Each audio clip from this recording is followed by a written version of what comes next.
سپس مؤلف در اینجا الباب السابع باب هفتم را در بیان فی صلات الجماعتی در باره نماز جماعت که در آن مسئله های است بیان میکنیم. المسئله الاولى فضل صلاة جماعت و حکمها. مسئله اول در بیان فضیلت نماز جماعت و حکم آن. اولا فضیلت نماز جماعت. بدون برادر و خواهر گرامی که نماز جماعت در مسجد یکی از نشانه های بزرگ دین اسلام است و تمام مسلمانان اتفاق نظر دارند که ادای 5 وقت نماز در مسجدها از بزرگترین عبادت هاست. الله سبحانه و تعالی برای این امت جمع شوی در وقتهای معین را مشروع گردانیده است که از جمله آنها این نمازهای 5 وقته، نماز جمعه، نماز عیدین، 2 عید قربان و عید رمضان و نماز کسوف که آفتاب گرفته می شود با جماعت ادا کرده می شوند. و از همه بزرگترین و مهمترین این جماعت ها جمع شوی در روز عرفه که نشان دهنده وحدت امت اسلامی در عقیده، در عبادت و در شعارهای دینی اشون میباشند و این جمع شوی های بزرگ برای فایده مسلمانان مشروع گردانده شده است که در این جمع آمدها مسلمان ها با یکدیگر رابطه برقرار میکنند، از حال و احوال همدیگر با خبر شده میپرسند و کارهای دیگری که با امت اسلامی با وجود اختلاف قوم و قبیله هایشان مهم است که اینها را انجام بدهند. چگونه که الله سبحانه و تعالی میفرماید یا ایها الناس انا خلقناکم من ذکر او انثى وجعلناكم شعوبا وقبائل لتعارفوا ان اکرمکم عند الله اتقاکم.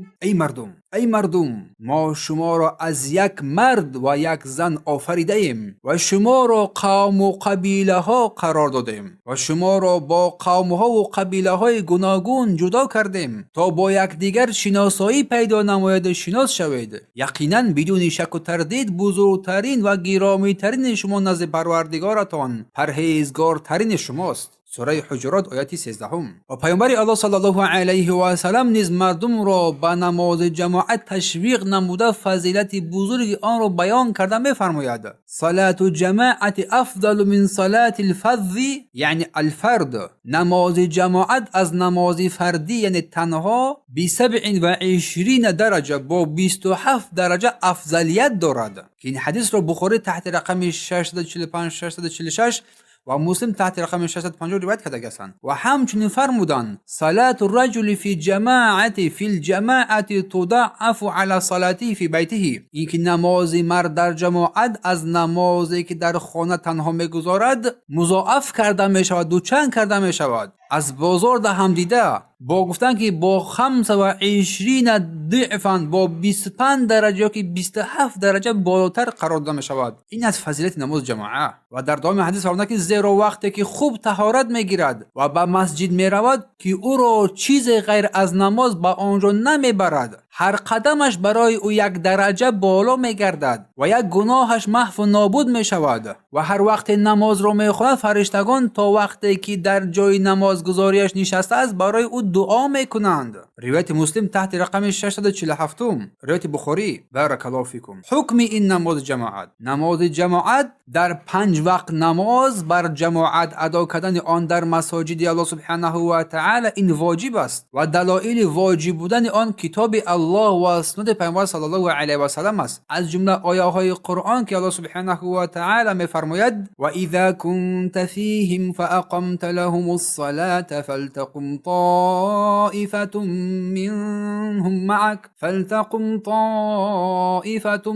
منهم معك. و وقتی که تو در میان آنها هستی و نماز را برای آنها برپا می‌داری باید گروه با تو نماز بگذارند. سوره نساء آیه 102. و امر نمودن در اصل بر واجب نمودن آن را دلالت میکند. با وجود خوف یعنی ترس که در این حالت ترس که در جنگ قرار داشتن که آنها را امر با نماز جماعت کرد، پس با وجود امنیت یعنی که آسایشتگی حتما اولاتر است. این نماز جماعت حتی در حالت ترس مشروع است، پس در حالت امنیت به شبهه که واجب تر است. و از سنت نیز دلیل ها بر واجب بودن نماز جماعت زیادند. از جمله حدیث ابی هریره رضی الله عنه که پیامبر صلی الله علیه و سلم فرمودند گفتند این اثقل صلات علی المنافقین صلاه العشاء، و درستی که وزنین ترین نماز بر منافقین این نماز خفتن است و صلاه الفجر و نماز بامداد است. ولو تعلمون ما فیهما لاتوه ولو حبوا، و اگر میدونستند که در آنها چی اجر و ثواب بزرگ است، حتی خزیده با شکم از برای این نمازهای جماعت حرکت میکردند. پیامبر در دائم حدیث فرمودند که و واقعا من تصمیم گرفتم که امر کنم برای برپا نمودن نماز و بعد مرد را امر نمایم که حزم را جمع کنند و من با همراهی یک گروه از صحابگان بیروم آن کسانی که به نماز جماعت حاضر نمیشوند خانه‌های آنها را آتش بزنم. این حدیث در صحیح بخاری تحت رقم 644 و مسلم تحت رقم 651 ذکر شده است و این حدیث دلالت میکند بر واجب بودن نماز جماعت، زیرا پیامبر صلی الله علیه و سلم نفرانی قفا مانده را منافق نامیدند، در حالی که قفا ماندن از سنت نشانه نفاق نیست و این نشان میدهد که آنها از یک عمل یک فریضه الله چیزی که واجب است قفا مانده بودند و رسول الله نیت داشت که به خاطر قفا ماندن از نمازهای جماعت جزا دهد آنها را، و جزا دادن تنها بر ترک نمازهای واجب میگردد و تنها چیزی که به او را به اجرای آن جزا داده میشود این چیزهای واجب است و تنها چیزی که او را از اجرای این جزا بازداشت این بود که با آتش جزا دادن نمی شود، تنها الله با آتش جزا می دهد و گفته شده است که او صلی الله علیه و سلم از این کار بازداشت، یعنی که از آتش زدن خانه آنها، زیرا در خانه ها زنان و کودکان هستند که با نماز جماعت برای آنها واجب نیست. و از جمله دیگر دلیل ها یک مردی که کور بود و راه بلد نداشت که او را به نماز برد، از پیامبر صلی الله علیه و سلم اجازت خواست که در خانه اش نماز خواند. پیامبر صلی الله علیه و سلم گفت اتسمع الاذان، آیا صدای اذان را میشنوی؟ گفت بله. پیامبر فرمود عجب لا اجد لك رخصه، پس بر نماز جواب بده، بر اذان جواب بده، با نماز جماعت بیرو، یعنی من برای تو هیچ رخصت نمیبینم. این حدیث مسلم تحت رقم 653 روایت کردند. و همچنین پیامبر صلی الله علیه و سلم فرمودند من سمع النداء فلم یجب، هر کسی که ندای اذان را میشنود جواب نمیدهد به نماز حاضر نمیشود، لا صلاه له الا من عذر، نمازش در خانه گفتن درست نمیگردد مگر که با عذر باشد. روایت ابی داود تحت رقم 550 و ابن ماجه تحت رقم 719 و حاکم نیز همچنین این را روایت کردند. با شرط بخاری و مسلم این حدیث را البانی صحیح گفتند در صحیح ابن ماجه تحت رقم 655. و همچنین قول ابن مسعود رضی الله عنه که فرمودند لقد رأیتنا و ما يتخلف عنها الا منافق معلوم النفاق. ابن مسعود میگه که ما در زمان پیامبر صلی الله علیه و سلم کسانی که به نماز حاضر نمیشدند ما آن را نفاق آنها را نفاق معلوم، نفاقش معلوم است. یعنی که ابن مسعود میگه که ما در زمان پیامبر صلی الله علیه و سلم کسی که به نماز جماعت حاضر نمیشد میگه که تنها منافقی که نفاقش معلوم بود حاضر نمیشد، از نماز جماعت قفا میماند. این حدیث مسلم تحت رقم 652 روایت کرده است. پس نماز جماعت بر مردان واجب است ولی بر زنان و کودکان و نابالغان واجب نیست، زیرا پیامبر صلی الله علیه و سلم فرمود که بیوتهن خیر لهن، خانه های آنها برایشون بهتر است از مسجدها دیده، که این حدیث را ابی داود و احمد و حاکم روایت کرده هستند و حاکم این حدیث رو صحیح گفتند و همچنین البانی تحت رقم 515 در ایوا صحیح گفته هستند. اما برای زنان اجازت هست که برای ادای نماز بر نمازهای جماعت حاضر بگردند اگر حجاب را رعایت نمایند، حجاب و از امنیت کامل داشته باشند و از فتنه ها دور باشند و با اجازه شوهر. اگر این شرط ها فراوان شد برای وای زن هم جایز است که نماز جماعت برود، نماز جمعه برود. خوب دقت بدهید. پس قول صحیح و درست بر آن کسانی که نماز جماعت واجب است باید آن با جماعت در مسجد ادا بگردد. نماز جماعت در مسجد ادا میگردد مگر اینکه در آنجایی که مسجد قرار نداشته باشد. اگر کسی به عذر نماز جماعت را ترک کند یا که تنها بخواند نمازش صحیح میگردد، اما با سبب ترک واجب در گناه و معصیت خود را گرفتار کرده است. بارک الله فیکم. مسئله دوم، اذا دخل رجل مسجد وقد صلى هل يجب عليه ان يصلي مع جماعه الصلاه التي قد صلاها؟ اولا اگر مرد به مسجد درآید که الکی نماز را در خانه خوانده است یا که در جای دیگری خوانده است، آیا برای وی واجب است که با این جماعت خوش شود و نماز را ادا نماید؟ نه، واجب نیست، ولی خوب است، یعنی سنت است که نماز را با جماعت ادا نماید. اولین نمازی که خوانده بود آن فرض است و دوم نمازی که با جماعت میخواند این نماز نفل اختیاری حسابیده می شود. چون پیامبر صلی الله علیه و سلم با ابو ذر گفتند که صلی صلات لوقتها، نمازها را در وقتهایش ادا کن. با سوی ابو ذر گفتند فان ادرکتم معه فصلی فانها لك نافله. گفتند در بیانی وقتی که پادشاهان زمان میشه که پادشاهان خواهند بود که نماز را در میخوانند، گفت تو نمازت در وقتش ادا بکن، بخوان، ولی اگر باز هم با آنها رسیدی همراه آنها نماز را ادا نما، این برای تو نافله می شود. روایت مسلم تحت رقم 648. و همچنین پیامبر صلی الله علیه و سلم بر دو نفری که در خانه نماز خوانده بودند و بعد به مسجد آمدند فرمود اذا صلیتم فی رحالکما ثم اتیتم مسجد، هنگامی که شما در خانه های خود نماز را ادا نمودید و سپس به مسجد حاضر شدید باز هم نماز بخوانید که این برای شما نافله قرار می گیرد. این حدیث ابی داود تحت رقم 575 576 و ترمذی 290 ذکر کردند، 219 ذکر کردند. مسئله سوم، اقل ما تنعقد به جماعه، کمترین تعدادی که نماز جماعت برپا می شود چند نفر است؟ پس کمترین تعدادی که بر آن نماز جماعت برپا می شود این 2 نفر کفایت می کند با اتفاق علما. چون پیامبر صلی الله علیه و سلم به مالک ابن حویرث گفتند اذا حضرت الصلاه فاذن، گفتند وقتی که نماز حاضر شد پس اذان بگوید، یکی از شما اذان بگوید و بزرگترین شما امام مشهد نماز را ادا نماید. بخاری تحت رقم 658 و مسلم تحت رقم 674 ذکر کردند. و مسئله چهارم، بما تدرک جماعه، نماز جماعت با چه چیز درک کرده می شود، یکی با نماز جماعت چگونه می رسد در میابد جماعت را. اگر انسان یک رکعت از نماز را با جماعت دریافت کرد نماز جماعت را دریافت کرده است. اگر هنگام رکوع با امام بپیوندد و بدون شک در رکوع آرام بگیرد رکعت را دریافت کرده است. چون پیامبر صلی الله علیه و سلم فرمودند اذا جئتم الى الصلاه و نحن سجود فاسجدوا، گفتند هنگامی که شما به سوی نماز آمدید و ما را در سجده دریافتید پس سجده نمایید. آن رکعت در این حالت حسابیده نمیشد، گفتند در حالت سجده. و گفتند اما هر کی اگر رکعت را برسد در رکعت را دریافت نماید گویا تمام نماز دریافت کرده است. روایت ابی داود تحت رقم 875 و ابن ماجه تحت رقم 468. مسئله پنجم، من یعذر بترک جماعه، مسئله پنجم کی با ترک نماز جماعت عذر داده می شود، کی با ترک نماز جماعت عذر داده می شود. پس شخص مسلمان می تواند نماز جماعت را ترک نماید در حالتهای زیرین. اولا کسی که بیمار است، اگر به سبب بیماری به مسجد رفتن نتواند برایش یا که دشوار مشقت بگردد برایش عذر است، چون الله میفرماید لیس علی الاعمى حرج ولا علی الاعرج حرج ولا علی المريض حرج، بر کور و لنگ و بیمار گناهی نیست اگر جماعت را ترک نمایند. سوره فتح آیه 17.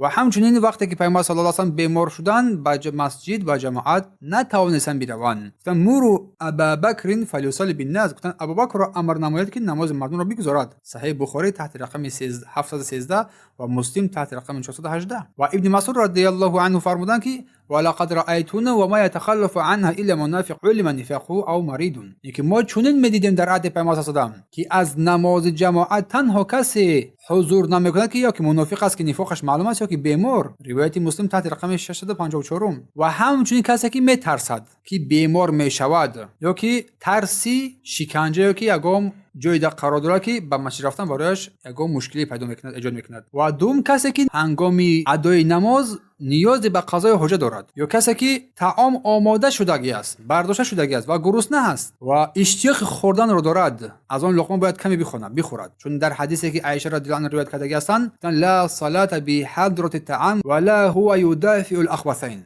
نماز نخوانید وقتی که خوراک بر پیش شما حاضر شده است و همچنین هنگامی که شما نیاز بر قضای حاجت دارید. روایت مسلم تحت رقم 560. و همچنین کسی که از گم شدن یا که تلف شدن مالش یا چیزیش میترسد. از حدیث ابن عباس رضی الله عنه اومده است که من سمع نداء فلم یمنعه من متاع عذر، کسی که ندای اذان رو شنید و به ندای اذان لبیک نگفت در حالی که عذر ندارد، نماز او پذیرفته نمیشود. گفتن پس مگر با عذر گفتن در اینجا. پس پرسیدن که عذر چیست؟ گفتن ترس یا که بیماری، خوف او المرض، ترس یا بیماری. روایت ابی داود تحت رقم 551. با این لفظ میگن ضعیف است، نه که با لفظ دیگر صحیح است. و کسی که از ندای اذان میشنود و به نماز حاضر نمیشد به عذر، نمازش قبول نیست. گفتن همچنین هر کی از جان خود، مال خود یا خانواده و فرزندان خود ترسد، این عذر پیدا می شود، چون ترسیدن عذر محسوب می شود. یا که حالتی که باعث آزار رسیدن بنده می گردد، مثل باران یا که لای قدی کوچه لای است، یا که برف سخت، خنکی سرد، یخ، شمال سخت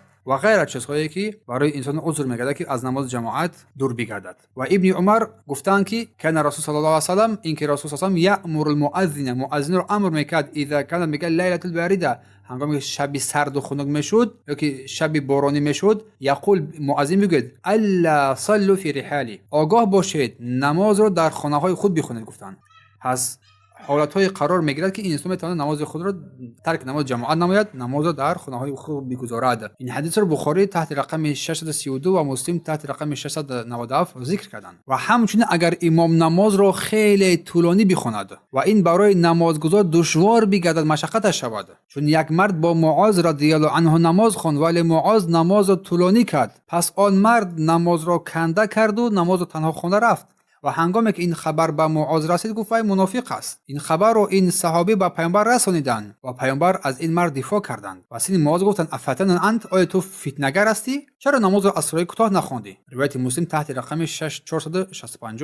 و همچنین جایز است برای انسان نماز را جماعت را ترک کردن اگر ترسد انسان اینکه با گروه از مسافران، همرفیقان، همسفرانش در سفر برآمده است، اگر نماز با جماعت بخواند همسفرانش را گم میکند یا که همسفرانش از او دور میشوند. اگر نماز را با جماعت بخواند از جماعت آنها باقی دور میماند. در این حال برای انسان جایز میگردد که ترک نماز جماعت نماید و با گروه خود در سفر بماند. یا که ترس از این که یگام قریبش، یگام نزدیکانش در حالت مرگ قرار دارد، مثال قریبش در لحظه های آخری مرگ است، خواهش دارد که با همراهی او باشد، پدرش است، مادرش است، نزدیکانش است، تا کلمه شهادت را بر او یاد بدهد، برای او آسانی بخواهد. در این حالت ترک نماز جماعت برای انسان جایز میگردد. یا کسی که قرضدار است و قرض خود را پرداخت کردن نمیتواند و قرض دهنده دائما او را مراقب است، از او طلب میکند اما او برای او چیز پرداخت کردن نمیتواند، پس در این حالت میتواند نماز جماعت ترک نماید. چون اگر با مسجد رود با قرض دهنده روبرو شود، قرض دهنده او را ناراحت میکند در حالی که این توانی پرداخت او را ندارد حاضر. المسألة السادسة، مسئله ششم، اعادة جماعت فی مسجد واحد، حکم برپا کردن نماز جماعت یا که دو جماعت در یک مسجد. در این مسئله میفرماید که اگر بعضی دیر آیند و نماز جماعت با امام اساسی رو از دست بدهند، پس می توانند در همان مسجد جماعت دیگری رو برپا نمایند و نماز رو با جماعت ادا کنند، چون که پیامبر صلی الله علیه و سلم فرمودند صلات الرجل مع الرجل ازکا من صلاته واحده، نماز مرد با یک شخص دیگر بهتر است و نیکوتر و خوبتر است از تنها گزار دیده. این حدیث رو ابی داود تحت رقم 554 و نسائی و احمد و حکیم نیز روایت کردند که حکیم این حدیث رو صحیح گفتند و همچنین ابن حجر الاسقلانی این حدیث رو صحیح گفتند. و همچنین وقتی که یک مرد پس از پایان رسیدن جماعت به مسجد داخل شد، پیامبر بر او گفتند من یتصدق علی هذا فلیصلی معه، کیست که با این مرد صدقه بدهد با اون نماز بگذارد. پس یکی از حاضران برخواستند و با اون مرد نماز خواندند. روایت ترمذی و احمد و ترمذی این حدیث را صحیح گفتند و البانی این حدیث را صحیح دانستند. و همچنین اگر مسجد در بازار باشد یا که در راه باشد،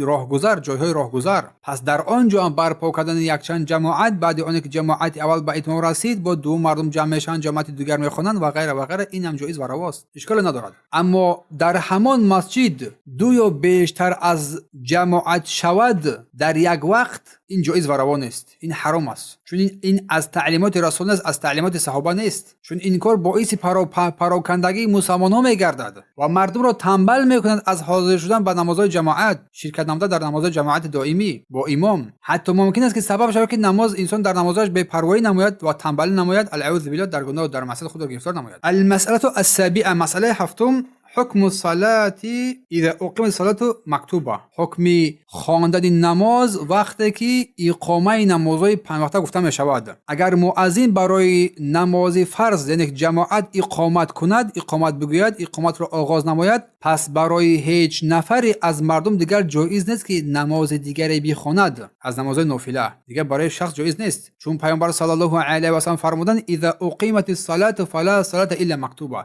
هنگامی که اقامه نمازهای فریضه شد دیگر هیچ نماز نیست مگر این نمازهای فریضه. روایت مسلم تحت رقم 710. و همچنین پیامبر صلی الله علیه و سلم مرد را دیدند که هنگام اقامت نماز صبح نفل میخواند، پیامبر با او گفتند اتصال صبح اربعا، آیا نماز صبح را 4 رکعت میخوانی؟ روایت مسلم تحت رقم 711. اما اگر شخص پیش از آغاز شدن اقامت نماز نفل را آغاز کرده باشد، پس میتواند نمازش را کوتاه و سبک انجام بدهد تا به تکبیر تحریمه نماز فرض برسد و زود خود را با نماز جماعت حاضر کناند. و بعضی از علما در این مورد گفتند که اگر هنگام اقامت در رکعت اول باشد باید نماز را قطع کند. مثلا تو رکعت اول در هستی که اقامت شد، نماز را قطع کرده رفته در جماعت حاضر میشوی. اما اگر در رکعت دوم باشد گفتن نماز سبکک به اتمام برساند، سپس با امام بپیوندد. بارک الله فیکم. این است بیان مسئله نماز